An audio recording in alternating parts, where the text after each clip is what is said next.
Chapter 30. Charlie's Chocolate Factory.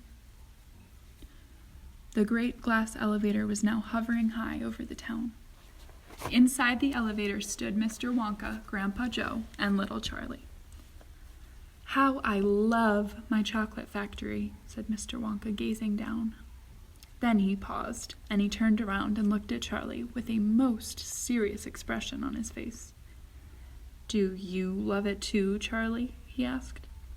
"Oh, yes," cried Charlie. "I think it's the most wonderful place in the whole world." "I'm very pleased to hear you say that," said Mr. Wonka, looking more serious than ever. He went on, staring at Charlie. "Yes," he said, "I am very pleased indeed to hear you say that. And now I shall tell you why." Mr. Wonka cocked his head to one side, and all at once the tiny twinkling wrinkles of a smile appeared around the corners of his eyes, and he said, "You see, my dear boy, I have decided to make you a present of the whole place. As soon as you are old enough to run it, the entire factory will become yours." Charlie stared at Mr. Wonka. Grandpa Joe opened his mouth to speak, but no words came out. "It's quite true," Mr. Wonka said, smiling broadly now. "I really am giving it to you. That's all right, isn't it?" "Giving it to him?" gasped Grandpa Joe. "You must be joking." "I'm not joking, sir. I'm deadly serious." But why should you want to give your factory to little Charlie?" "Listen," Mr. Wonka said. "I'm an old man. I'm much older than you think. I can't go on forever. I've got no children of my own, no family at all. So who's going to run the factory when I get too old to do it myself? Someone's got to keep it going, if only for the sake of the Oompa Loompas. Mind you, there are thousands of clever men who would give anything for the chance to come in and take over from me. But I don't want that sort of person.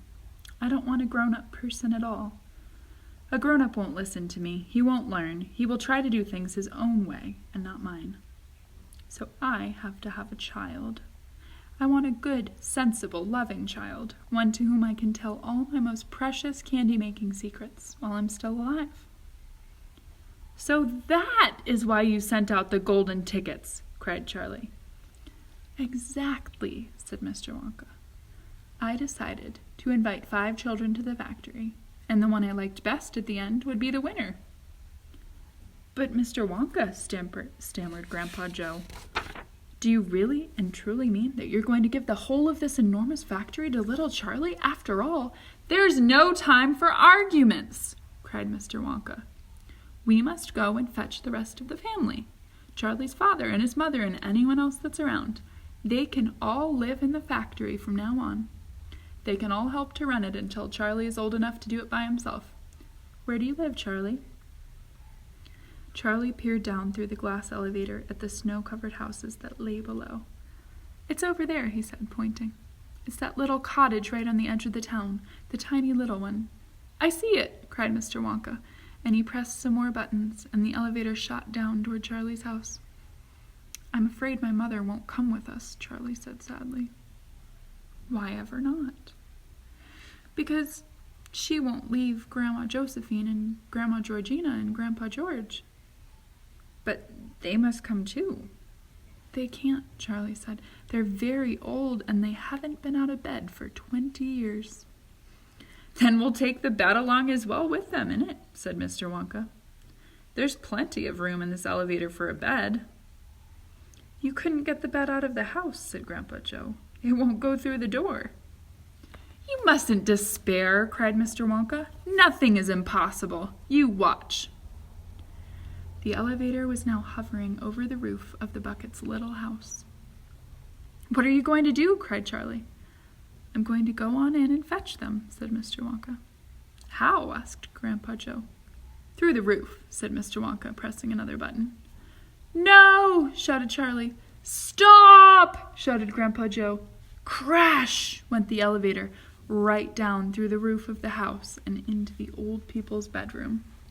Showers of dust and broken tiles and bits of wood and spiders and bricks and cement went raining down on the 3 old ones who were lying in bed, and each of them thought that the end of the world had come. Grandma Georgina fainted. Grandma Josephine dropped her false teeth. Grandpa George put his head under the blanket, and Mr. and Mrs. Bucket came rushing in from the next room. "Save us!" cried Grandma Josephine. "Calm yourself, my darling wife," said Grandpa Joe, stepping out of the elevator. "It's only us." "Mother!" cried Charlie, rushing into Mrs. Bucket's arms. "Mother, Mother, listen to what's happened. We're all going back to live in Mr. Wonka's factory, and we're going to help him run it, and he's giving it all to me, and...